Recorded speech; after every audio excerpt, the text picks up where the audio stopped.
'97 was a fucking great year for anime movies. Ghost in the Shell, End of Evangelion, and Perfect Blue. Come on. That's pretty cool. Welcome back to Cheap Pop, everybody. I'm Derek Kirby, joined again by Matt Carlin, and we are wrapping up the end of Evangelion. Whew, this is still a lot to take in, even with as much time as we've had since we sat down and watched it. I think I've watched it a couple more times since then. I don't know how many times I've seen it overall now. This is always still a lot to process. But we're picking up with basically the new episode 26 here and the start of instrumentality, effectively. First of all, Matty boy, how are you doing today? I'm doing well. I feel like, you know how they used to have those drug commercials where they're like, this is your brain on drugs, and it's just eggs Yep, the frying in a pan? PSAs. Yep. That's how I feel watching the second part of the end of Evangelion. Like it is just like melts your brain as you're watching it. And even on like the second pass, I'm just like, what is that? Oh my gosh, what is happening? I told you, man, it is a visual experience unlike anything that I've seen in film. And it's like I can't just turn it on. Like if I'm flipping through, like I've caught it on TV even a couple times. If I see it's on, I'm like, I can't just watch it for a second. Like I'm engrossed in watching this because it's just so striking visually. There are so many layers of like symbolism and stuff like that, and it's just so surreal of a film and everything with everything is trying to explore and ultimately build toward. So yeah, so we're starting off in our hanging point of episode 25, our mid-credit roll, was basically Shinji in the Awakened Unit 1 comes surface side and finds the disemboweled remains of Unit 2, like decapitated, intestines everywhere. Like Unit 2 is destroyed, Asuka is dead. And Shinji has this just hurricane whirlwind is swirling around him.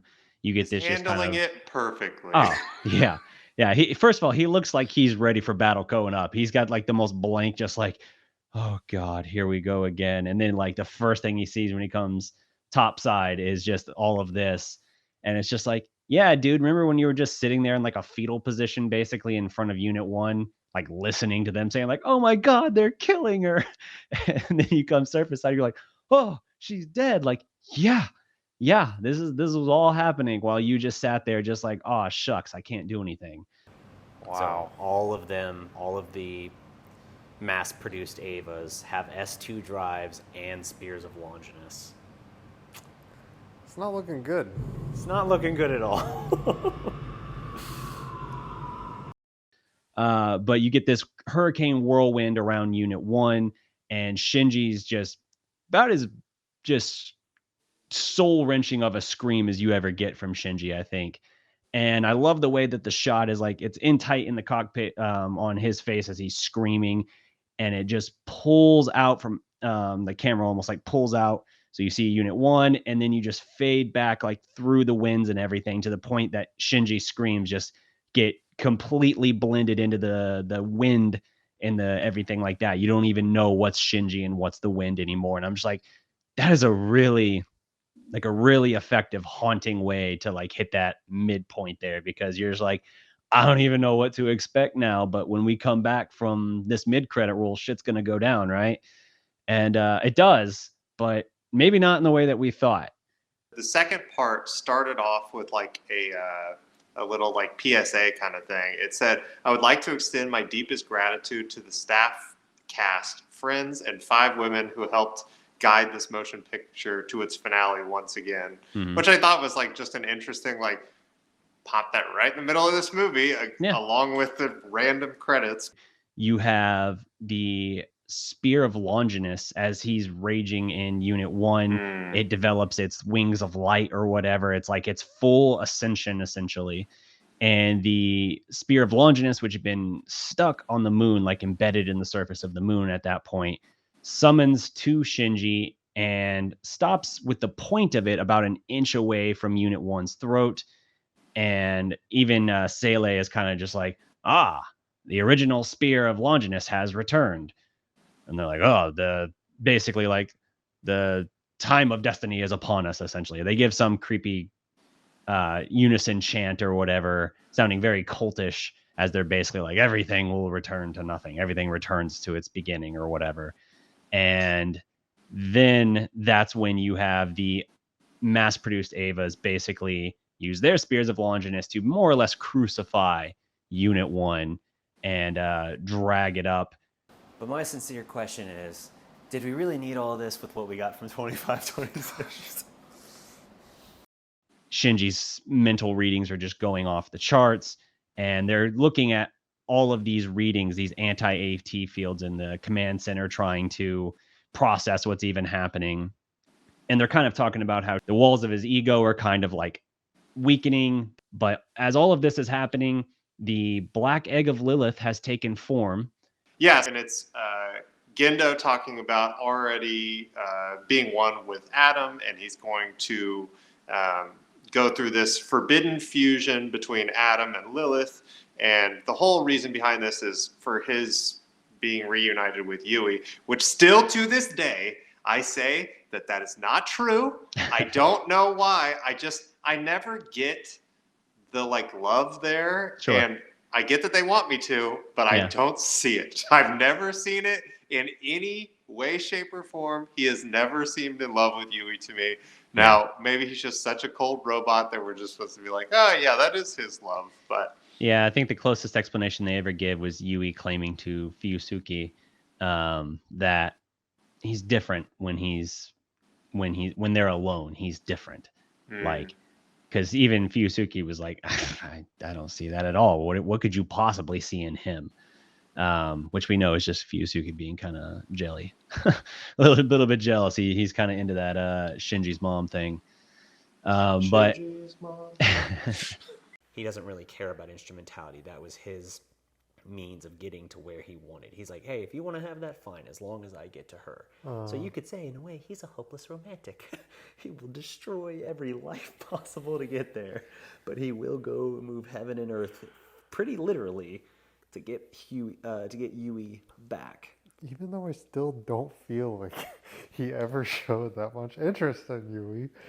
That is his one true motive, is his love for Yui is sincere. Oh my goodness.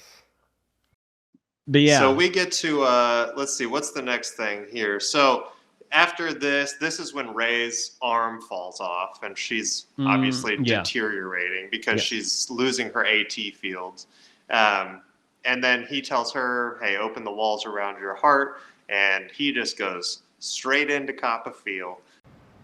You just go in through the boob? It's the hand with Adam in it he just put into her. And he went yes to the uterus.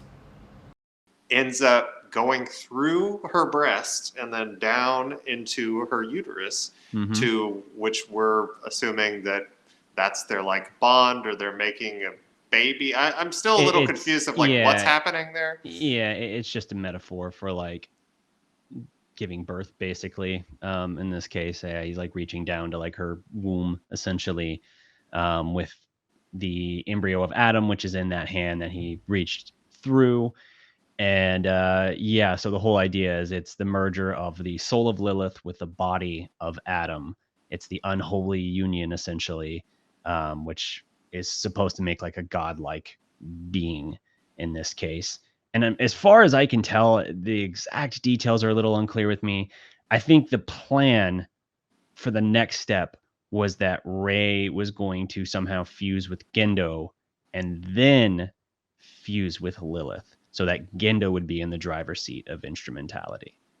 Oh. That's my understanding of the plan. I don't know what that would have looked like exactly, but he already had a hand inside her, so I guess there was part of that.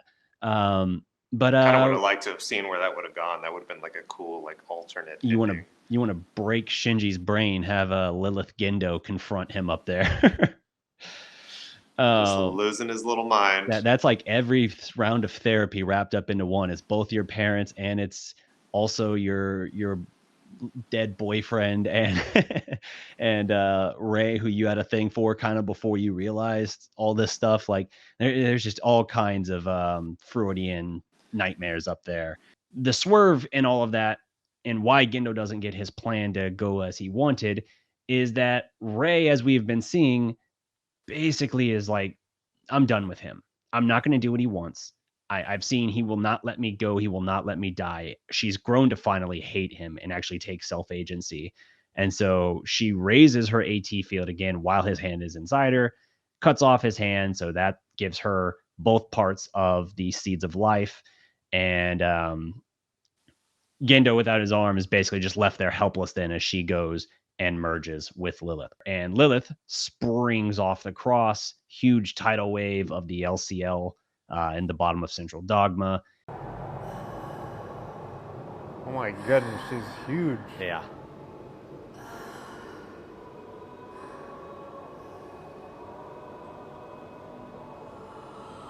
That's like way bigger than Lilith was, right? Yeah. Way, way bigger. Her rising up through the decks as she's like growing in size is just really like creepy. Like, again, I've talked about the sound design of this, like the creatures, whether it's the mass produced Avas or Liv when she's first rising, just that like really like raspy kind of guttural. It almost sounds like Grudge like, but like with needing an inhaler. It's like, it's very creepy. Like just this slow like just so creepy. And I like how when she's like coming up through the platform, like she's literally passing through the platform, not destroying anything, not pushing it out of the way. And her hand goes up through Maya, the mousy girl in the command center. And she just immediately starts screaming bloody murder. And I don't know if that's just the visual of it or if it's like being touched by Lilith and having it like pass through her as like some other greater trauma. I don't know. But that's sufficiently unnerving. And then that's when she comes up and confronts Shinji. So they have Shinji in Unit 1 strung up. The Spear of Longinus morphs and turns almost into like a Tree of Life proto-cross type of thing. But it's supposed to be like this Tree of Life, essentially. So Unit 1's completely bound inside this thing. Shinji is face-to-face with Rey Lilith and is just screaming his head off. First of all, he's looking around and he's seeing like the destroyed remains of everything of the other ones. Like there's one of them that Asuka like caved in half its face. And so like it's Rey's face, but you see the brain and the exposed eye. And Shinji's just like, like I can't process this. I can't deal with this. And which I just like kind of parallels that the one we saw where the kind of the alien or the angel starts kind of like infesting and like it's bubbling up on the hand and all that stuff. It's like his fear in that moment was probably the most we've ever heard him just kind of like, what's happening? Yeah. Where this is like that to the 100th degree. Yeah, this is the walls of his ego just collapsing, like a complete mental breakdown, to the point where you almost like lose the boundary between yourself and what's happening around you, which they get into more. But I like how when Lilith Rey is first trying to confront him before he even sees her, like she like sits up and her eyes haven't switched to like human eyes yet. So they're still like black with like red slit pupils or whatever, I guess what the Lilith actual eyes probably looked like. And so like that sits up and it's like this ghastly angel visage, which was foreshadowed for what it's worth in episode 22 when Rey 2 died, or maybe that was 23. But when that one died in Unit 0 and it turned to that figure of light for a second, is just like a much smaller version of this essentially. So there was a subtle foreshadow there. But yeah, he sees the eyes, and if he was already going to lose his mind anyway, but especially when he sees it like that, because then it's like, oh yeah, as if I needed confirmation that this is not like Rey, like really Rey. And so I like how Lilith, I'm trying to think of the easiest way to say this. Rey, Lilith Rey, Lily Rey, there we go. Lily Rey, basically like, oh, this isn't working. Let me just switch here. So you have like the body of then Kaoru basically split up like out of like the same like pelvis essentially. And so the Lily Rey is just the like front trunk. Yeah, it's just basically just like dangling back there, just like, while Kaoru then is looking at Shinji. And that's what, of course, when Shinji sees Kaoru, is just like, oh, everything's okay. And so that's what's kind of bringing down his boundaries. I think Shinji just wants acceptance, and whoever accepts him, he's like, yeah, sure, whatever, I'll switch it. Yeah. Man, that's a lot. they're still going over the data, looking at all this, seeing how stuff is going sideways so fast, as he has no ability to maintain his ego boundary. The sight of Kaoru totally disarms Shinji, and he basically just accepts it. And so that's kind of our starting point then to instrumentality. And it's not the total thing of it. Like, the way I view it is like, this is the starting point of it, but Shinji hasn't made his wish yet, which they referenced in, I think, episode 26 originally of the original series. As they're going through all of this exploration and stuff, we get different visages of like a child Shinji sitting on a playground, playing in a sandbox. You have a couple of puppets sitting on either side of this giant pyramid that he's building of sand. The puppets, from what I can tell by their appearance, are meant to represent Adam and Lilith, or Kaoru and Rei, effectively. If you just look at the frame of this, it's clear they're going for more of that child motherly bond sort of thing, like the hills in the background, where the sandbox is located, how it's positioned, how the swings are positioned. It's like, this playground is supposed to be like a woman's body, and he's like by where her womb essentially would be in this case. Mm-hmm. So they're going very much with this, again, Freudian type visuals. But Shinji builds the castle in silence. This is this pyramid sandcastle, which looks very much like Nerve HQ. And then he kind of stands up and looks at it before just kicking it repeatedly until it's completely destroyed. And then just silently sits down and starts to build it again. I don't even know what to ask at this point. Okay.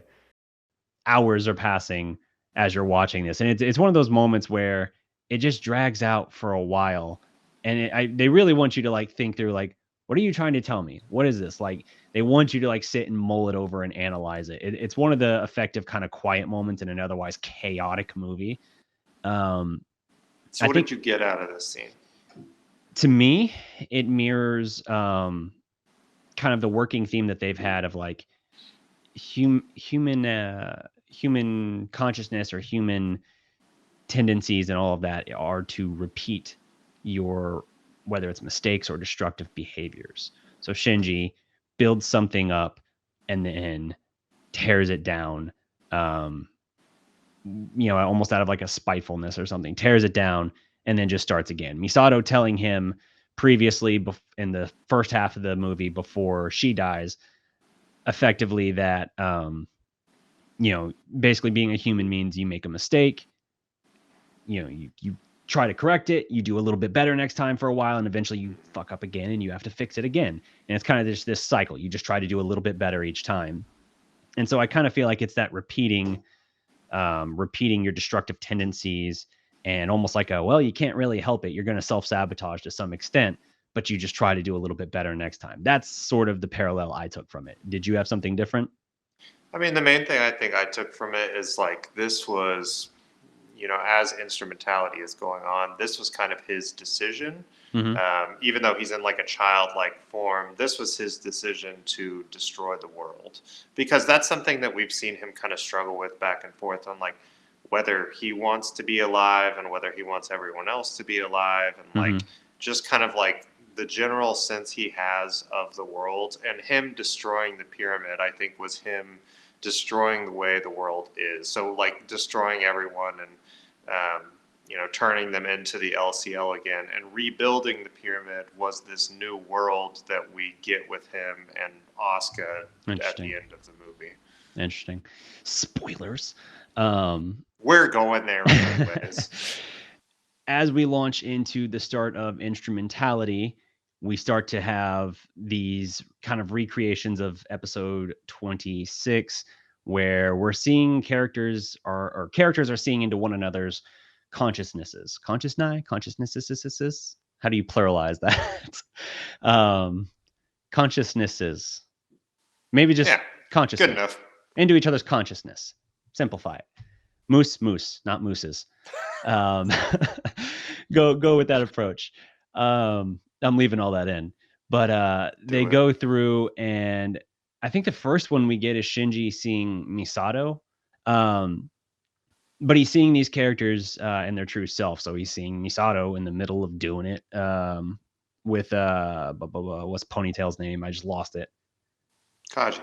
Kaji, yes. Misato and Kaji doing it, and Shinji in the corner of the room is kind of just like, "Ugh, indecent." One thing that I think gets glossed over is everyone just says like, well, Shinji's in the driver's seat, so like what happens is entirely dictated by Shinji, and that's true. But I think people kind of gloss over the impact and effect of Asuka in all of this. She really rejects instrumentality even before Shinji decides on what to do. Like when they have that moment sitting in the apartment and everything, she's first of all, she's pissed just being there and seeing him. And she's like, I want nothing from you. You never cared about me. You never did this. And he's like, well, how could I know you? You never let me get to know you. You were never, I tried. And they're kind of arguing. He's actually sort of standing up for himself a little bit, which on one hand, you're like, hey, Shinji, for once, you're not just getting trampled over and apologizing. But she's just like, you want me because I'm convenient. You reached out to me because I was there. You don't want me. You want me just because I'm something, which mirrors sort of what Misato has suggested about herself before. It's like, oh, I see, anyone will do. That's kind of what Asuka is saying about Shinji, is that the only times he truly reached out to her, even in the hospital room, was when he wanted or needed something from her. He didn't go to her for just being a good friend, let alone possibly caring about her. It's just like needing someone there because he can't be alone. And I'm trying to remember, does the train thing happen right before this as well, where she basically confronts him like, I know basically that you I know what you did in the hospital. I know Yeah, you were she jerking calls him off. out. Yeah. Yeah, that's the first thing that happens. He's like, yeah, calls him off for jerking off, and then she says that she wants nothing to do with him, and Yeah. yeah. So the specific thing there that she says is, well, first she dares him to jerk off again in front of her. And He then should have done it. yeah, I mean, like, what would she say at that point? Like, I did it. I did ask. Yes. Yeah, I'm a people pleaser. I mean, you knew this would happen. But But she, babe, I thought you wanted this. I'm getting mixed signals here. But she basically says, if I can't have all of you, then I don't want anything from you, which also kind of shows her flawed approach of that as well. Like, if he is in any way not completely devoted to her, not completely open and transparent with her, then she's just like, well, then I don't care. I don't want you. So it's kind of like the pot calling the kettle black, I guess, while she's contending that like even any feelings he might have for her are selfish or not fully sincere. It's kind of like she's the same way with him, like in that. But ultimately, back in the apartment, she rejects him and he's just begging her, like, don't leave me alone, don't leave me, don't abandon me. And he circles it back to the don't kill me, which was actually something that she was expressing in the original series in episode 26. And so he's just like losing his shit. He's flipping tables. He's almost like destructively trying to get a reaction out of her. And she's just unmoved by all of this. And he finally just makes like one last little please.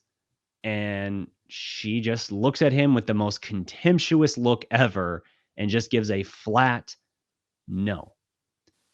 And that's when he snaps, grabs her by the throat, and begins to strangle her. It's Asuka and that rejecting that destroys his ego boundary and then prompts basically, people reject me, people don't care if I'm here, so everyone should die. Like all of this, he's circling through all of this, even like there's different versions of this thought process he's following, including like, so I shouldn't be here, so everyone should, so everyone else should die as well. But he's issuing his wish here. He just doesn't realize that's what he's doing. It's effectively like himself flailing against the uncomfortable truth that he has touched on in this case. But Asuka, again, is who actually pushes him in this direction. She rejects instrumentality because she does not want to accept or be one with Shinji in this case, be open and connected or whatever with him. She rejects him and by extension instrumentality. That then pushes him over the limit to actually give his wish that effectively destroys everything. It's crazy how all of this is going. But in all of this, we kind of see Shinji basically exploring what he ultimately wants. And there's all kinds of crazy visual imagery. Is there what comes immediately next? Do you recall? Yeah, this is like the flash drawings on the screen, Yeah. which I stopped on every single one of them to Mhm. see. No, I did not. There were like 9,000. Like, it's pretty much causing you to have a seizure while you're watching the show. Yeah, this is when Shinji says everyone should die. The black moon starts to rise, and then Rei Kaoru is just like more massive than they've been to this point. They're like, they're just growing and growing and growing. Mhm. And the control center guy says something that if the AT or the anti-AT field continues, all life won't be able to maintain its shape. It's the third impact. Oh, by the way, Lilith crashing on Earth and her spear being destroyed and making our moon is the first impact. Second impact was awakening Adam in 2001. Ah. The visuals for this are absolutely insane.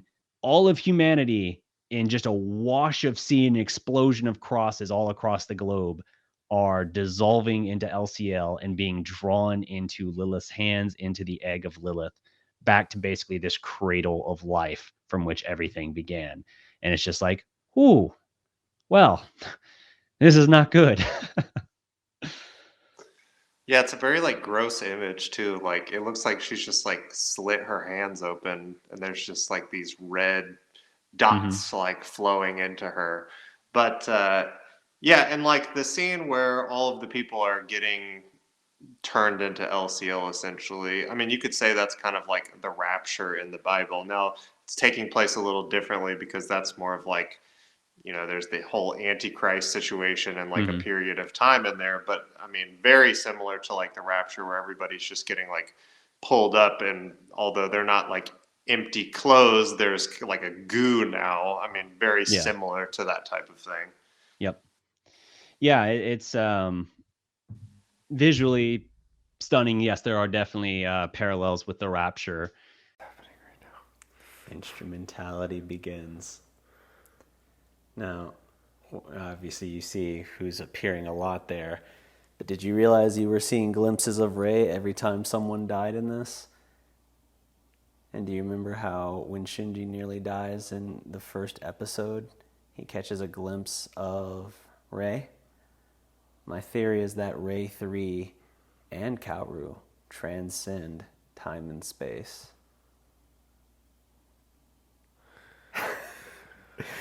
Oh boy. Dude, we got 19 minutes.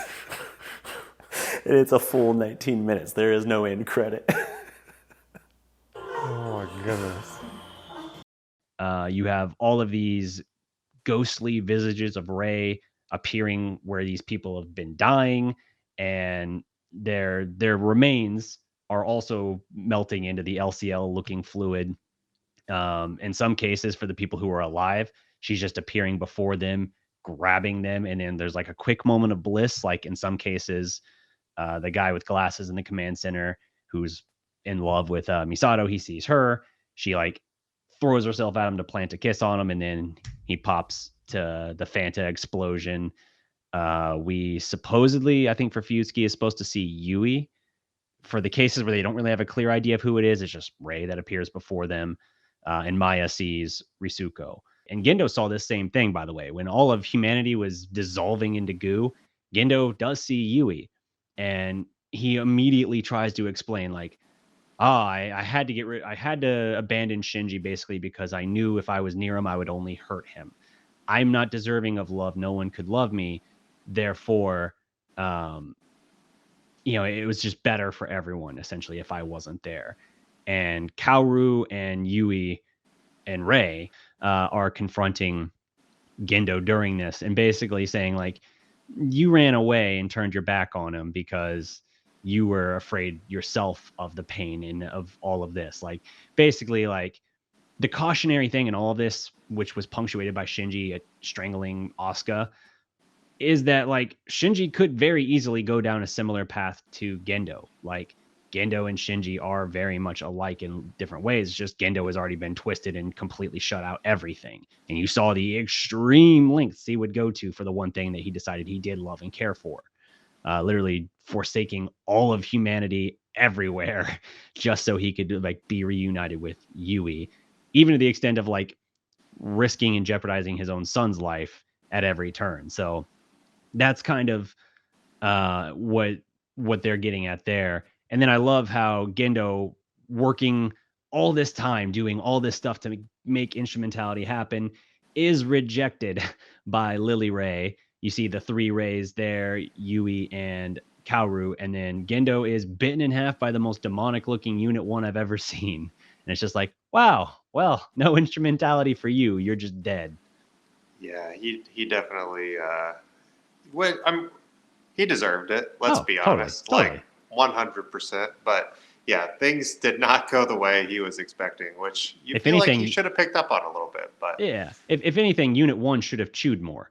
But yeah, it's what they're trying to kind of get at here with like that. I think that parallel of Shinji when he lashes out and tries to he does strangle Asuka, and we don't get any kind of like cutaway to show us anything different of like if he actually kills her in that moment or what have you. But that's when you're supposed to realize like, oh, okay, the line is gone, and I see absolutely how you can become like Gendo, another Gendo, essentially.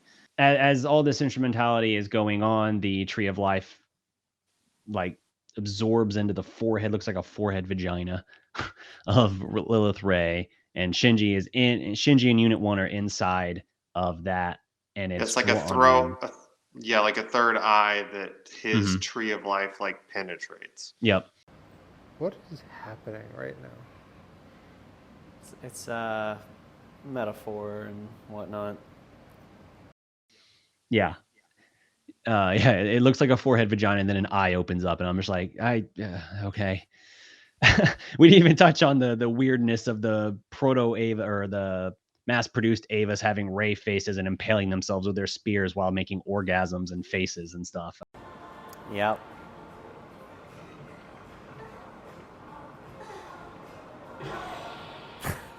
Why? Symbolism, but there you go, mass extinction happening. Okay. All right. There's probably some other symmetry here, and every now and then we're getting that like single drop of water sound effect like into that ocean shot we've seen, but now it's like a red tint, and I'm like, all right, yep, sure. Yeah. This is where it's just going like complete off the walls, where it's like, it's almost hard to recommend this to like, I couldn't bring this movie up in casual conversation. I'd have to like know a person or like have already established like this is the discourse we're having, because we're going to go into weird territory. You can't lead off with that. Not like talking to someone at a dinner party, like, let me tell you about this movie. And then in the 45th minute, they're all impaling themselves with this thing, right? But they're like making orgasm faces, and it's just like, you couldn't have that conversation, or you maybe you could, but you'd have to be a total psychopath to do it. Yeah, it definitely it'd be a conversation that'd be hard to get away from. That's for sure. What is happening? Instrumentality is getting weird. Even as they're talking about like, oh, well, don't you want to be one with me? Don't you want to do this? It feels really good. It's all this, which is stuff we've heard echoed before when Shinji's kind of had this glimpse, I think all the way back in episode 15. Whenever Shinji was lost in the LCL of Unit 1, it was almost like the precursor kind of for what instrumentality would ultimately kind of be like. It was almost like a crash course. I like how this time going through all of that, Asuka, whatever part of her is still there and in that herself, is almost like, well, I'm not going to do it with you. No matter if you were the last person on earth, like you're still like sensing her hatred through that, which runs opposite to the Asuka he envisioned, I guess, back then. But they're trying to kind of find this, and they're trying to kind of comfort Shinji first. Like these voices are appearing to him, basically talking about like, if you're scared, it's okay to run away. If something hurts or is unpleasant, it's okay to leave. And it's kind of running contrary to what his entire self I don't know what you would say. It's not like, I guess, sort of mantra or whatever to himself this whole time has been like, don't run away, like, don't be a coward, don't do this. And it's almost like reassuring him, like, no, it's okay. Like, I think it's just because Lilith is willing to grant any wish and she can feel that he wants to run away, that he wants to escape. And so she's like, if you need to be comforted that this is the right decision, it's clearly what you want. So sure. Yeah. Yeah, we get the million images flashing. We get the empty theater, which is the real video we're seeing. We're no longer seeing the anime. Yep. And Shinji asks what dreams are, and then we see the video of the audience again. And from the dialogue, it sounds like he created this whole thing because it's a way to like take Escapism. take his revenge against reality. Like this is his escape. This is his, it's like, if I can't control the things that are happening in my life, I can at least control the things that are happening in this fictional world that I've created. Which is definitely an interesting approach to depression. It's like you really channeled your depression into a medium that is financially beneficial for you. And although I don't know if that probably helped much with the actual depression side of things, probably just worsening it at the tail end. But, it's definitely shows that it can lead you down. I mean, just with like even something like as horrible as like dealing with depression, you can kind of have a lot of ideas that are like sparked out of that, I guess. Yeah. No, it can absolutely fuel your art. And in some cases, you can really summon and call upon that pain and that anguish to like actually make something incredibly raw and visceral in a totally different medium. I did a podcast analysis of the Bo Burnham Inside. Yeah. I did a breakdown of Bo Burnham's Inside, and I talked about that. Like, could this kind of work of art have been made were he not himself going through this struggle and this turmoil? Yep. And I feel like usually I don't advocate for people like going to that dark place to try and find something, but I do believe that like in certain cases, what you pull out of it, it is that visceral experience that shapes and gives an authentic voice to what you're trying to put forth. In this case, I think Hidekiano is another perfect example of that because, yeah, there's a turn around episode 14 in this series where you can tell like he's almost shifting his focus a little bit. And that's why I mentioned when we very first were starting the series, like it's kind of a tale of two halves because you kind of have a general like layout moving forward and formula, and then it starts to really subvert. And it's almost like in some cases the ways in which it subverts in the second half are a little bit controversial or very controversial in certain specific instances, but it also kind of makes it a more of a talking point. It actually like makes it I think stand up better overall in terms of the test of time. So Ava is more popular now than it was when it was coming out and it was like the biggest thing in the anime. Like its impact is undeniable now. And that's, even before like the rebuild series, the series plus End of Evangelion have grown in popularity since they first came out. It's just had that kind of footprint. But as he's looking through this, it does become a little bit meta as he's kind of exploring it. Because yeah, as Shinji and Rei or Shinji and Kaoru even are having this conversation about like, first it's like an unseen narrator, you're getting the questions on the screen like posed to Shinji, and it's kind of asking him about like, these things and confronting him with like ways in which he's trying to hide from reality. And it's kind of Anno talking to his own fan base, even really. Again, the ways in which he finds to almost sit down and have a stern talking to his own fan base is kind of interesting how he found a way to do that. And yeah, he's basically just saying like, you can't just treat these fictional worlds that you try to escape to as your distraction from reality. Just because there's pain in reality doesn't mean you can hide in these fictional worlds, obsessing over it. He's basically talking about otaku culture, which is basically just like this hyper anime fan, like the hyper obsessed anime fans who just agonize over every little detail. and the meaning of every little thing. Anno wouldn't want to sit down and explain every single thing about like the imagery and stuff he uses in his works or the symbolism or anything like that. In some cases, he might tell you it's just an unconscious decision that he made, and maybe there is explanation or layers to it, and maybe it was just something that stylistically he thought was really interesting. It's just, he's trying to basically say like, look, you can like a work, you can appreciate a work, and it can have an impact on you, but when you fixate on it and it becomes your life, then you're just hiding from your own reality. You're hiding from your own world because there's something you don't want to confront there, and you're trying to find distraction here instead. Honestly, it's like, I feel like great advice for people that are like that. Yeah. Honestly, not to say that there aren't people that can like overanalyze something and still have like a healthy boundary between their life and this, but I do think that that goes along as like the more you're fixated on something that's like really not a part of your life, the more your priorities are like kind of out of whack, and like it probably bleeds more into, it's like, I can't fight here, or I can't do what I want here, so I'm going to choose this other thing that I can be upset with and that I can be mad and angry, and let something go that maybe I can't address in some other aspect of my life. Yep. No, exactly. Yeah, and so he's basically posing this to Shinji, but it's really almost like he's telling it to his own fan base. And Shinji ends up making the decision of rejecting instrumentality, not trying to hide from pain. He's kind of coming to this realization of like, well, maybe it's okay for me to just be here, for me to just be here and understand that I'm going to experience pain and isolation and loneliness, but that's not all I'm going to experience. Because if I can actually open myself up a little bit, if I can actually love myself, care about myself, then maybe other people can, maybe I can let them in.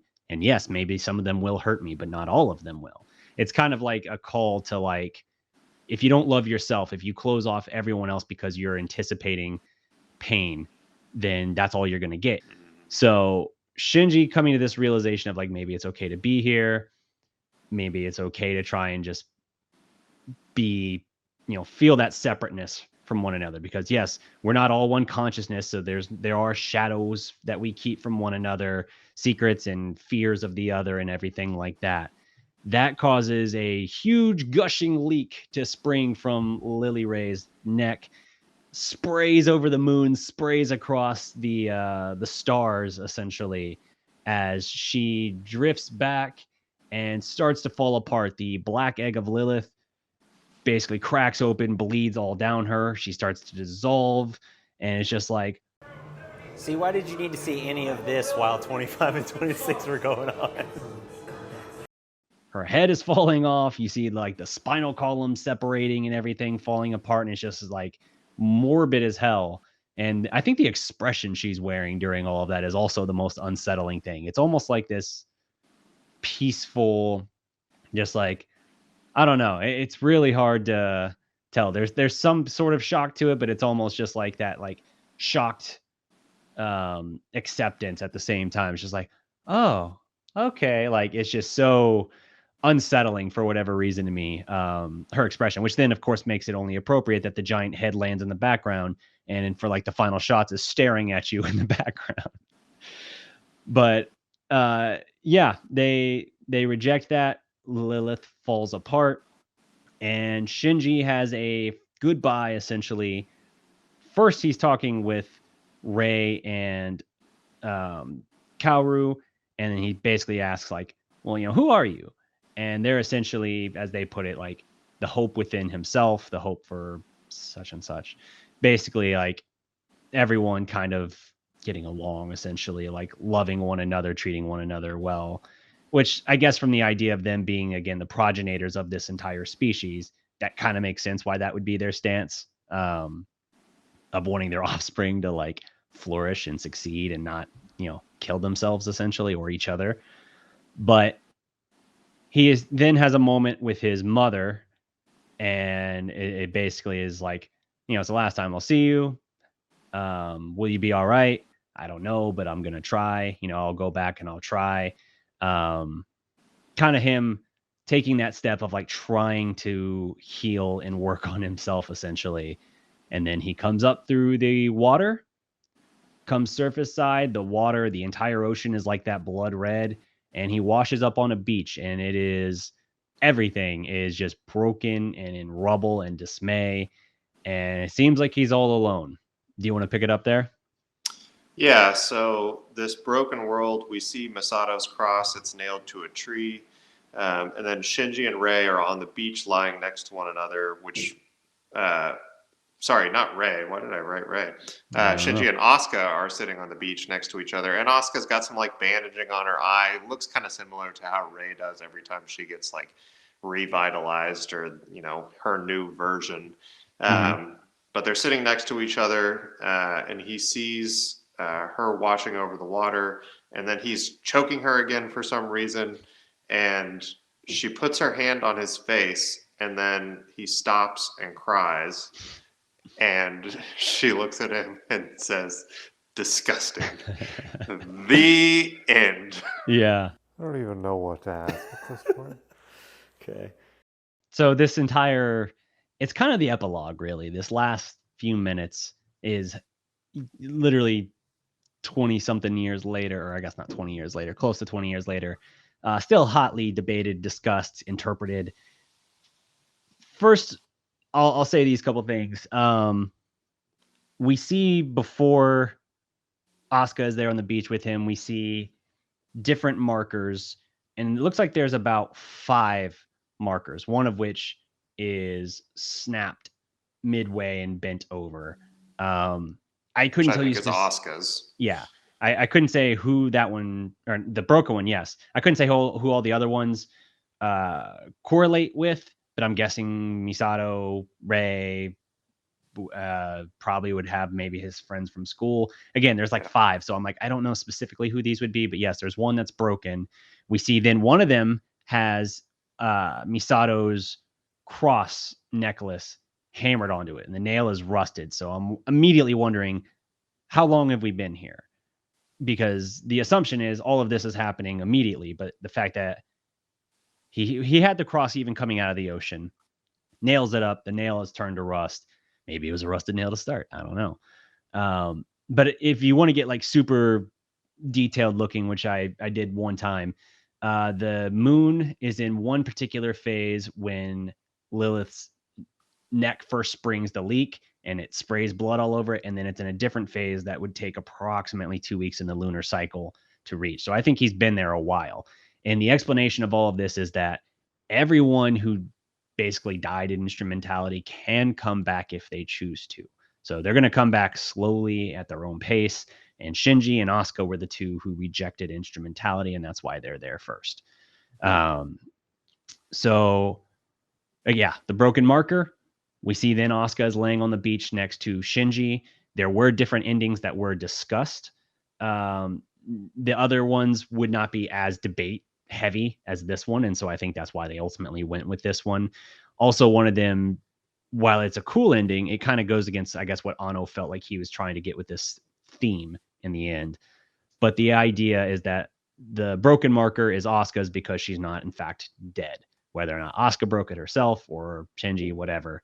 But you have that moment where they're laying on the beach next to each other, just barely, so close they could be holding hands, but they're not. There's a lot of imagery and symbolism with hands in this one, in this movie in particular. Eyes and hands, a lot of focus in this. And the hands have to do with like reaching out,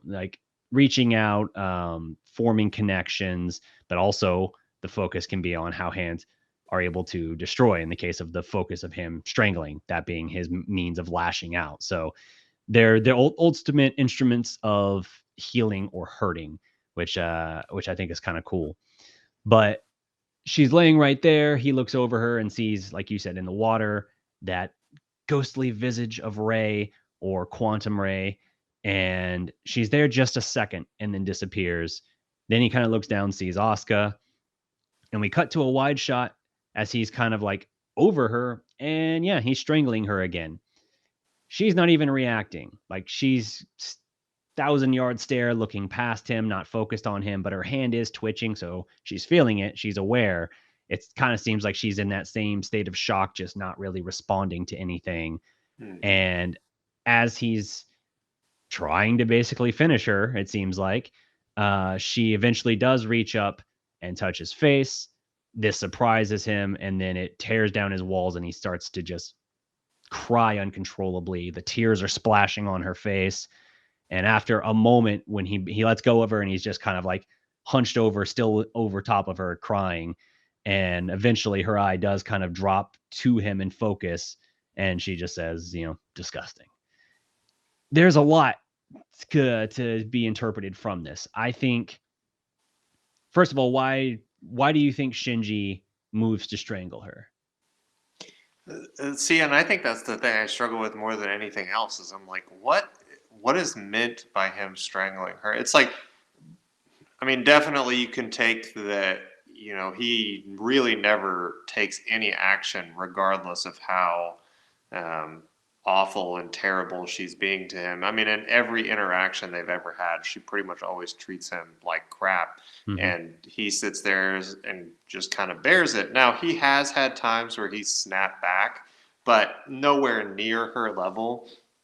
And I would say that, I mean, more than anything, there's probably so much like, PTSD, emotional distress, just from like how beat down and broken he's been from her in the past. Yeah. That like that's all he knows how to do at this point. Like he can't even think, he can't use, his words. He's just lashing out, trying to protect himself more than anything else. And I think that's exactly what the choking is that although it seems like, a very harsh reaction to like, she's not even doing anything at this point, and all she's done before is saying words, but words do hurt and impact you to the point where they can drive somebody to like do something crazier.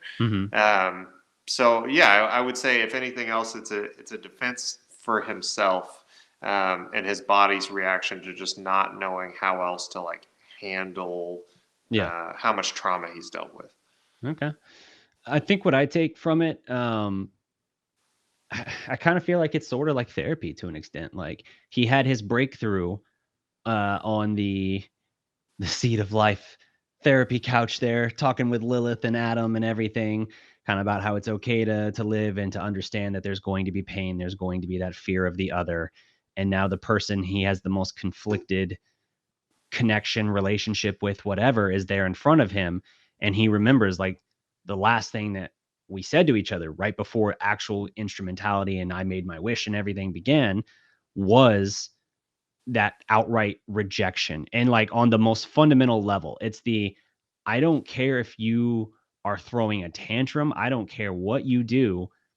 I'm not going to acknowledge you. I'm not going to help you. I will abandon you. I will do this knowing you're saying it's killing you doing that. And so it's that absolute total final rejection that he still feels the sting of. And now in the real world, he's having to confront that. So he had his breakthrough in therapy, but that's again talking in a more theoretical sense. And now he has to go into the real world. And again, that thing I mentioned earlier, the cycles of destructive behavior occur. He just like he builds the sandbox and everything. It seems like everything's great. I built the castle or pyramid, whatever. And now here I am at first chance kicking it down again because I'm still frustrated about this thing. And so he's making this move like he's going to do it. And part of what's been discussed and seems like it's the closest thing people go to for an explanation or a confirmed, I guess, explanation. It's not confirmed. It's just what people say is the closest thing to a definitive answer, is that he's basically strangling her to see if it's like, if they're still in instrumentality or something, because you couldn't hurt each other or feel pain or that isolation. And, even as he's doing this, it's like she's not reacting. It's like she's not there or whatever. And so it's trying to differentiate between what's reality and what's not. And when she finally does touch him, it's like a gentle caress of his cheek, even though she's not looking at him, focusing on him, saying anything, whatever. And it surprises him. And I think it's because it's a calming, gentle touch, almost like it's okay. is kind of what I read from that gesture, even though nothing is said. And it's like, is that to say that like it's okay that you're trying to do this, or that you feel you need to do this? Or is it like it's okay because you're still afraid of the other, you're still afraid of being hurt, and so you're lashing out now at someone that you feel like is very capable of hurting you, and I'm just saying it's okay to be here, it's okay to do this? Whatever the case, I think it's somewhere along those lines, and it breaks him. And then she finally looks at him, and her reaction, they did so many takes of this in the studio getting the line read right. Ano was tyrannical essentially in getting this particular last line right, to the extent where reportedly he even had the Shinji voice actress recreate the attempted strangle of the Asuka voice actress before the line read once, to the extent it left bruising on her neck. And Asuka voice actress has talked about that a couple times in the maybe 5 or so years after the making of the movie. And even then, what final read that they got from it came when he finally said, okay, I want you to imagine the hospital room. What happens to Asuka is happening to you. How do you respond to that? And so that is in the original Japanese dub, the line read of disgusting that they finally went with. I don't think it's Asuka remembering that Shinji did that. I read it as it's kind of like, yeah, their dynamic is that she gives him shit, and like that's kind of just the way that their connection is. But Ano didn't want things to feel like it was static, or like it was just okay, we're back to where we were. He wanted it to feel like a change. So one of those canceled or considered endings that was discarded was that Asuka would have walked up to her own marker while Shinji was on the beach and kicked it over, and then basically uh, announced herself walking up as almost like, you know, you can't kill me that easily, or like I'd let an idiot like you kill me, something to that effect. Again, a nice badass moment for Asuka, but it kind of runs contrary to the sense of change that you're trying to establish for this final thing. And so I think it's her almost acknowledging this sense of like, after all of this, everything I've gone through, like I'm left with one other person on this planet, and it's got to be Shinji. It's got to be the person I most hate and who I think is just pathetic and pitiful in all of this. Like, yes, it is their connection, their dynamic of her being the bitch to him, basically. But it's kind of just like that reassurance, or that kind of reaffirmation of like, God, you're so, like, I just can't stand you. Like, this is how I have to like end my life essentially here in this situation with you. I mean, there was a specific reference earlier to not if you were the last person on Earth. Well, now he is the last person on Earth. That has come full circle. And so it makes sense her read would be like, oh, disgusting. Like, because in the context of that one before, even if you're the last person on Earth was talking about like an Adam and Eve sort of parallel, like as if they had to like repopulate the Earth or something like that. And it's like, I'm not saying that's what this is going at, but like, as if that's like the implied undertone, it's her just like, oh, disgusting. Like this could not appeal to me less if it tried at this point. That's what I take away from it with all that other surrounding context. That's good. I like it. Yeah. But yeah. And we cut to black because we ran the mid credits. There are no end credits. We run straight to black there from it. But I do like Yui's line. I want to actually look up the full quote of it, because I feel like it's Ano's, if you want to say like where he's looking for like a more like positive or motivational quote, this would probably be it. Anywhere can be paradise as long as you have the will to live. After all, you are alive. So you will always have the chance to be happy. As long as the sun, the moon, and the earth exists, everything will be all right. Opportunities for happiness are everywhere. So I think that's kind of Hideki Anno's departing message in this case. We end with we have that shot before that little epilogue there of Unit 1 with the combined spears just drifting across space. And yeah, Yui's soul is still in Unit 1. She is almost the marker, the testament to the fact that humanity existed, and billions of years later, after the Earth and sun and everything else are gone, she is, in her mind, a living testament that, not living, I guess, but a testament, a marker that humanity existed and that they mattered. That is effectively what she felt her mission was and why she remained in Unit 1. What did you thought of that? Honestly, like, that just makes me think that the title of all of this just should have been Bad Parenting, because Yeah. everybody's just, it's like, to think that a parent would be like, you know what, I'd rather be in this thing that's going to last forever, and like, you know, It's kind of arrogant. my gosh, Like it's I just said, like, it's kind of like you can make a case she's maybe worse than Gendo in some ways. they're just all awful. Like, everyone is awful. Like, Misato is by far the best, and she's still not great. She put the moves on him and she's still better. Yeah. She is like, hey, I wish any of my other parents would have done this, but Yeah, Misato's like, oh, you have mommy issues? I'll be your mommy. Like, that's almost the vibe she put out, and she still wins just by default, it seems like. Yeah, there you could draw a theory, and a lot of people have tried to, of Yui being the ultimate antagonist of Neon Genesis. There's just not enough that you're given of her to really know. It's all like implication, or people trying to fill in like motive and things like that.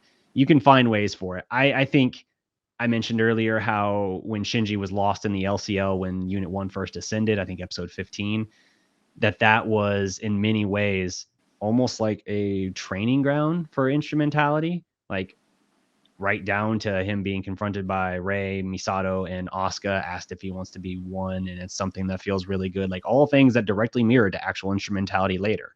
So it's kind of like Mami Akari was aware of what this would look like, and she was kind of trying to prep him even back then. I don't know. Because it's really complicated, but there's just too much speculation that you're just having to like project, I guess. So if the angels were to have won, which I still feel like we have an absence of God in this situation, which is confusing to me. So if the angels were to have won, we're just to assume that the world would have exploded?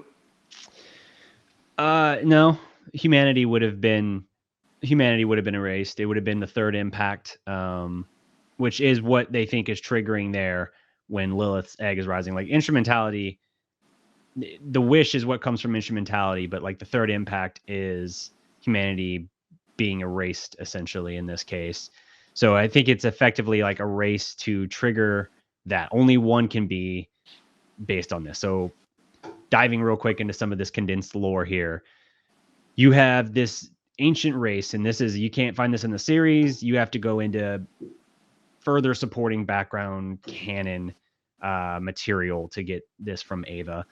But you have essentially this ancient race that billions of light years away is, for whatever reason, dying out. And they send off 7 seeds of life to go across the cosmos and to progenate so that they could live on in some form.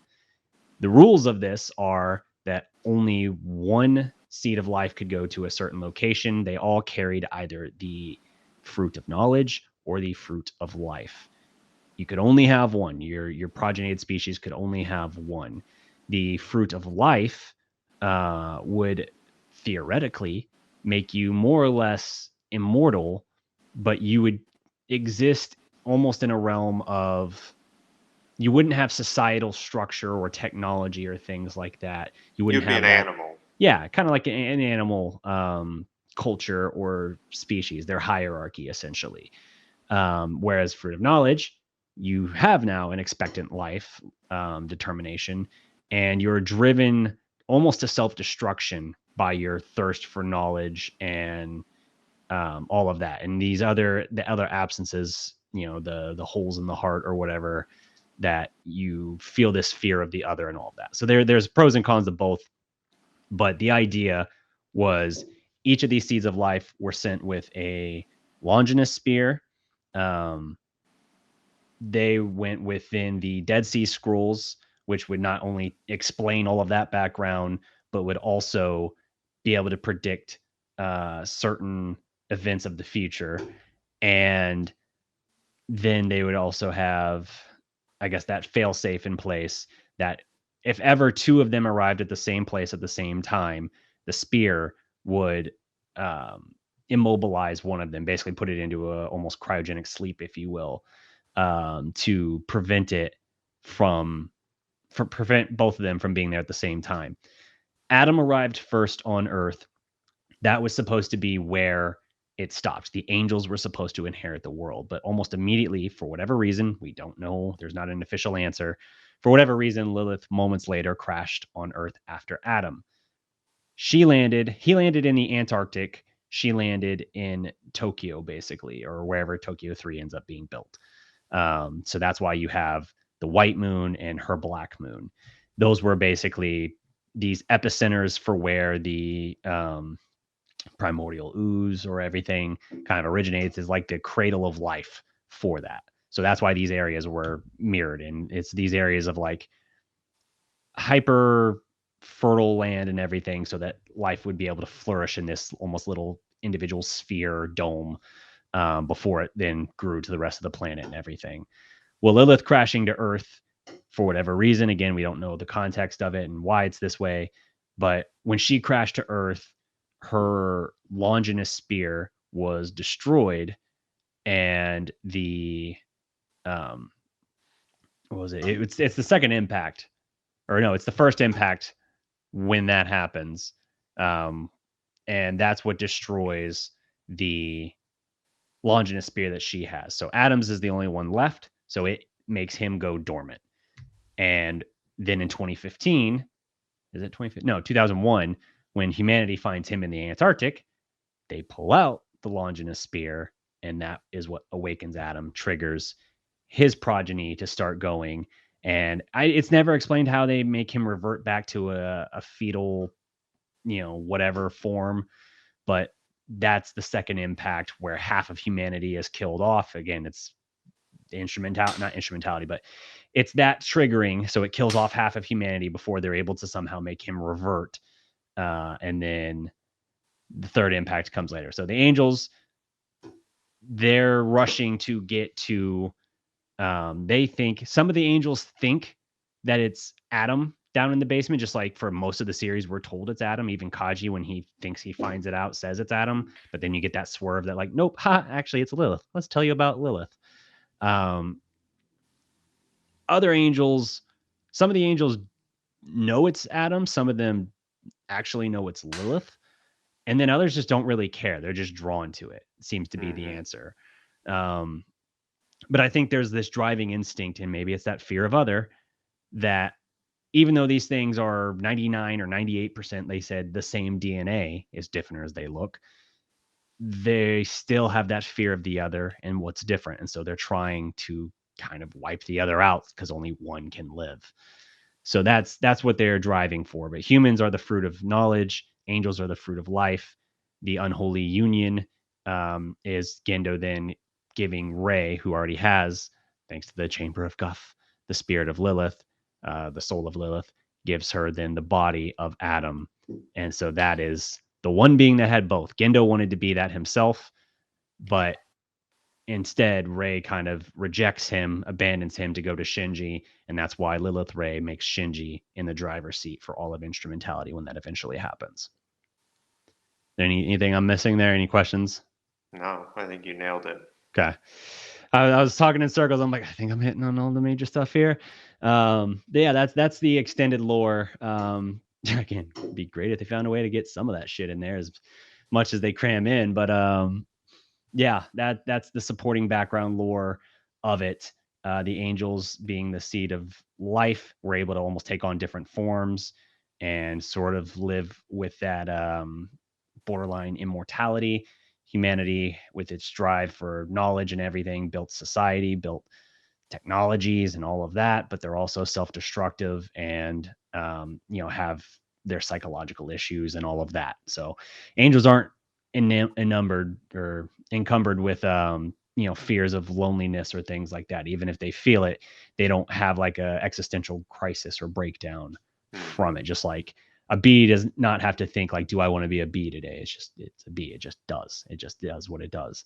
Whereas humans, because of our psychological profile and everything, can have a lot more struggle with that and their identity and their purpose and things like that. So I think that's the very convoluted explanation there of that. Even with all that taken in, and as overloading as that can seem, I still fucking love this movie. I think it's absolutely brilliant. It's one of those ones that has always left an impression on me. I always make a point to, if I come across it, I always watch the rest of the thing. Even like when we were coming around to, okay, we're gonna finally talk about part 2 here. I didn't start at episode 26, the midway point. No, I just started from the top. I was like, yeah, no, I'm gonna watch the whole thing back, because the whole thing is just such an experience, and it's packed into like 82 minutes or something. So you really get a lot of mileage out of it and everything. And it's just really, it's powerful. Its impact is undeniable, I think. And the way in which it looks at the human heart and condition, both inside the world and more broadly, I think is actually really fascinating. So if we were to break this whole thing down, Yeah. let's say the whole series, the movie, we're not getting into the rebuilds or anything yet, Mhm. but I think this is so simple at its core, as it's like, I've got a lot of trauma from my family. Mhm. I'm struggling with my life and if I have a purpose and if I want to keep living it. Mhm. Honestly, past that, I mean, that's what I feel like this whole series boils down to, is like somebody just like struggling with like, these are the things I've been through, which I think is why I'm feeling the way I'm feeling. And is it really worth going forward any further than I've been? Like, I mean, honestly, it feels like a contemplation of suicide. Yeah. And Kind of. I mean, it's very dark, but I mean, seems very accurate with like the content that we're getting, and realizing that this is like a struggle that he's going on, Mhm. you know, as he's writing this. But it's like, I don't know, that's crazy. Yeah, I definitely think it's. I don't know if it's specific ideation, but it's definitely yeah, the mulling over through this prism or lens of the artwork itself, of the value or purpose of life, the whether or not it's worth pushing through and trying to live on, or if he should isolate himself, lock himself away, or if that's not even a good enough solution. Hmm. Yeah, Shinji Ikari in particular, he is he doesn't want to live, but he's afraid to die. That is sort of his um, how you boil Shinji down. And Asuka, the other side of that coin, those are the two characters most like Ano. And I think that's why he's kind of acknowledged he doesn't particularly like either of them that much, because he sees too much of himself in them. Hmm. But the way that, they have similar traumas, but the way they respond to it and go about it is so much different. Whereas Shinji is the people pleaser and the, almost spineless kind of coward at times. Asuka is the very brash and bold, like, no, look at me. I'm going to like make you acknowledge me. And it kind of feels like Ava is, before it starts to completely overwhelm him, kind of like that Asuka side of him almost a little bit, like making his statement and making people take notice of him and his vision and his art, and then kind of being overwhelmed by it to the extent that as people started to get frustrated with the direction of it, it overwhelmed him to the point that he kind of was losing his own sense of self and his own sense of confidence. So it's like that part of him that was Asuka gave away to the part that was more like Shinji, and that he didn't like, the part of him Yeah. that he thought was pitiful and pathetic and all of that. So it is interesting. There's that aspect of him in both parts of those characters. And so that's why are an interesting study in themselves. Just how similar traumas produce very different personalities and how they try to go forward with things and go about their lives. I'm still, there's one specific thing I'm still holding on to this card. Um, and I think it's because it's already been there. You could already see it and realize this analogy that's there, but it's louder, I think, in the rebuilds.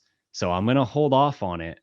But we talked about the idea of God and where was God. God was here.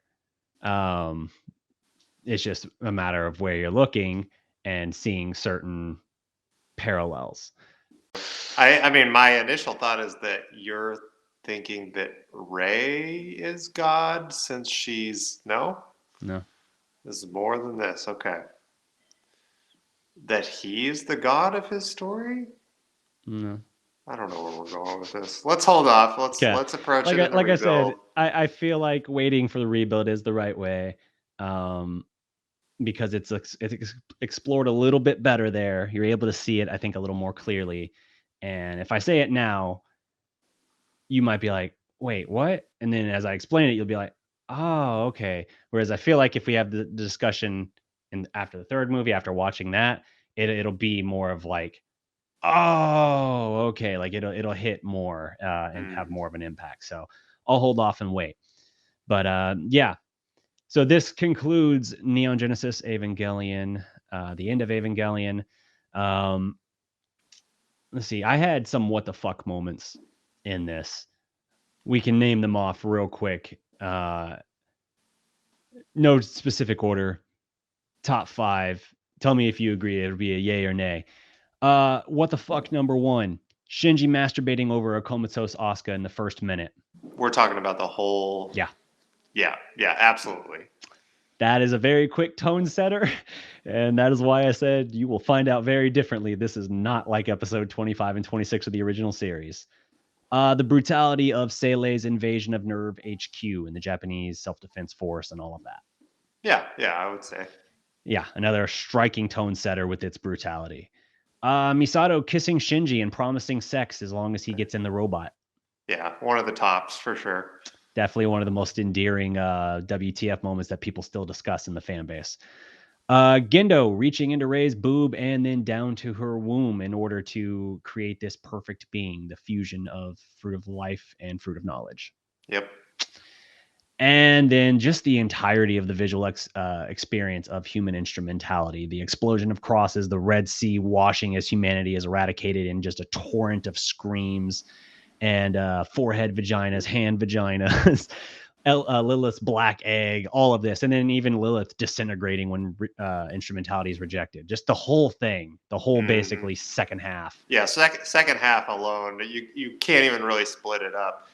Don't forget about Asuka getting torn to shred by the vultures. Yep. So that goes into 6. Asuka's, man, that is still hard to watch sometimes. Like there are times where it's just like I think it's perfect in its sense that like because she has her rise from the ashes moment, her phoenix moment, you're like, oh yeah, this is what this character is supposed to be. This is so badass. Like she's ascended to her absolute peak. This is what this character is.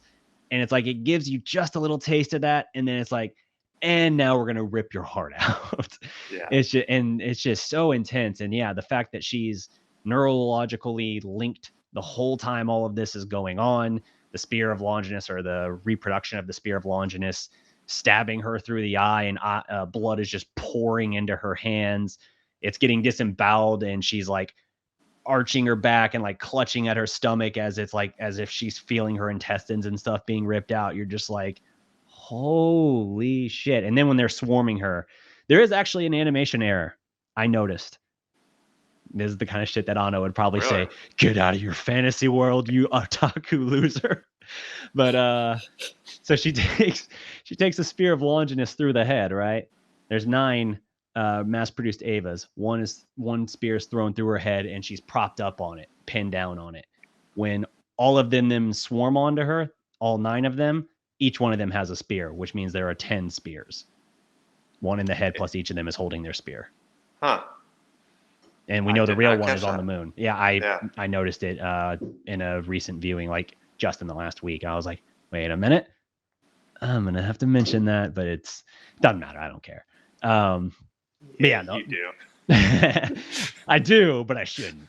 But the whole brutality of that for sure. To me, the reveal of her mom's not really a WTF. Like it's like a oh shit, but it's not a WTF in the same way. It feels like one of those things that maybe it didn't have a lot of setup before ahead of time, but it feels like, yeah, I could see that, especially since we already said what we said with Shinji's mom being in Unit 1. Sure, that Yeah. makes sense. Yeah. Yeah. So that's my WTFs for End of Evangelion. I guess we went to 6 on those at least. Devil's advocate here. I think Misato's character in End of Evangelion is how her character should have been depicted throughout the series. Even if we'd only gotten like 1 or 2 little just tastes of her kind of like physical combat prowess, I think it would have been more interesting. Like we had that talk, and when we gave that flashback to Nerve being built up, and saw that with the characters, I think even if she was going through some sort of marksmanship training or something to kind of give some sort of thing there could be rumors of people talking about how she kind of like uses her sexuality or whatever. They talked about this proclaimed promiscuity for how she kind of like manipulates in that way. I think you could have set up all of that where it would seem like part of her lethalness was just an extension, like her sexuality was like an extension of that lethality that people see her training and sharpening. So that then when you go into the End of Evangelion reveal and instrumentality, and it's like, no, she has this quote unquote promiscuous nature about her because it's this void inside herself, because she hates herself and she's looking for comfort, like that it's not a weapon, but it's actually a self-defense sort of thing, Yeah. like a flaw, I think would have been more interesting. And then I had the thought of like even just a glimpse of her training or whatever, whether it was like the marksmanship training or something like that, just her like, yeah, I know we wouldn't be doing this, but I didn't really know how else to prepare, so I just considered it part of the mental part of the training.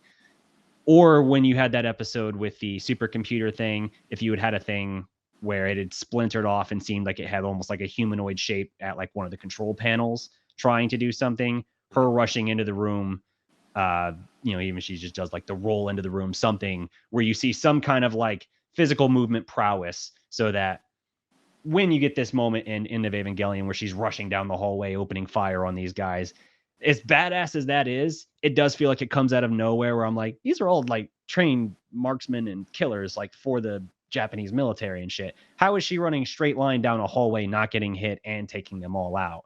I feel like for a setup purpose, if you'd even just given us a glimpse of that, it would have been a little bit easier to accept, but it wouldn't have been as impactful of like a shocking scene, I guess. So give and take, but I think they finally in this movie nailed the depiction of her in a way that she came across stronger than the whole of what I thought she was in the original series. I like it.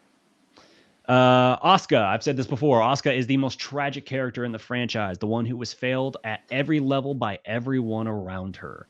She was forced to live alongside people she hated most in the world, and the one for whom her growth could not, her growth. So her own growth could not overcome her dislike for Shinji, even as she had her ascendant moment, realizing that like, oh, mom was there for me. I do have what I need. She still hated Shinji after all of that, and yet she's left with him. So obviously her mother's experiment and everything, the recklessness of that, her mother then trying to kill her, killing the doll, eventually killing herself. Her father having not an affair, but I guess kind of an affair with the doctor while the mom was still alive, and abandoning her, not really being there for her. Her stepmom failing her, basically like, oh, I could theoretically stop being her mom anytime I wanted. Then Kaji shows up, brings her into the program, first person who seems to recognize her and her talent and ability and promise, and seems like the person who gives her hope again. And then what happens when he comes back into contact with his ex? He basically forgets Asuka exists, does not really care that she exists. He's just doing his job, and he's, on to that. And he basically ghosts Asuka. So then she's abandoned there, feeling lonely. She feels like she has a crush on Shinji, but Shinji's not really sure how to like be around others or reciprocate that. She doesn't even really know, but in her mind and the individual's mind, they're always the hero of their story. So she doesn't see and consider her own flaws in those situations. She's only looking at how Shinji is failing certain moments of them actually moving on and being something more serious. And she becomes very insecure, thinking that has feelings for Rei, which, to be fair, he is just staring at her so many times in the series. Which is funny that she makes such a big deal about, like, give me all of you or nothing. Yep. But that exception is given to Kaji. And I think that's more from like a power dynamic, is that Shinji is very weak and Kaji is very strong. Yeah. It's also that sort of opposites attract thing. Like, she sees part of herself in Shinji, like that understanding of it. And it's like, it complements that. It's the opposites attract. But at the same time, it also drives her insane, because she does see him as weak and she does get frustrated by him and everything. So there's that element of it as well. And of course, we talked about Misato failing her and everything. And then at the end, who's she left with? She's left on a beach with Shinji, and they don't get along, as we said. So all of those levels, I think she's failed at every level. And the one person who was finally there for her, her mom, is quite literally ripped away from her piece by piece, just after she reunites. So I think the argument can be made she's the most tragic character of this franchise, and the one character whose potential was perhaps the most immense, if only she had that support all along. So yeah. The only other thing I had, Rei 3 going to Shinji because he needed her help. I feel like when instrumentality was being rejected, she could have had one closing moment. It would have been kind of cool if she had some sort of moment of almost pushing this. Like Lilith is treated in a benevolent sense. Like when Shinji basically is like, no, I don't want this. She's like, okay. And then just dies. I think if Rei 3 had some sort of indication of that, some sort of self-agency, even if it was just further advocating for Shinji, like, this is what you want. Okay. Then I'll see that it's done. Something like that. I felt like she just disappears into Lilith, and then that's just it. Her character's gone, except for the sort of quick trial of Gendo, if you will. And this was the closing thought I had. Shinji's forced to confront his dirty deeds, symbolically being locked inside Unit 1 as the instrumentality begins, but the understanding of the lesson seems lost on him as he never apologizes or shows remorse. The dirty deed being jerking off over Asuka's unconscious body. Him being locked inside Unit 1 and forced to confront that, all that mind F. I was seeing, like, there's sort of a parallel there. And then I was like, he never actually has to acknowledge it. Even when he's confronted with it by Asuka, he doesn't apologize. He just kind of like pivots away from it. Maybe it's shame he doesn't want to confront it, but I was like, that's kind of messed up.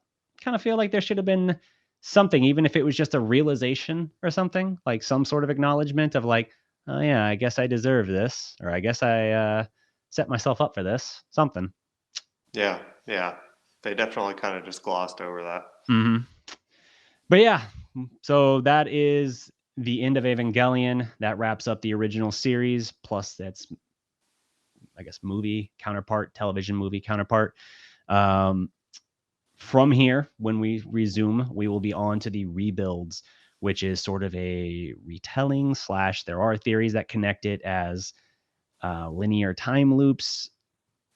We can get into that. We can explore that. But there are, this is a retelling that began in 2007. It's interesting. Like, from it you'll see it goes a different direction. Things take a very different developmental direction. But early on, you're like, okay, this seems largely the same. I've watched it once in the last week, and I'm like, oh, there's more deviation than I thought in the first one. Initially, I was kind of like, first one's not going to be that. There's not as much to talk about.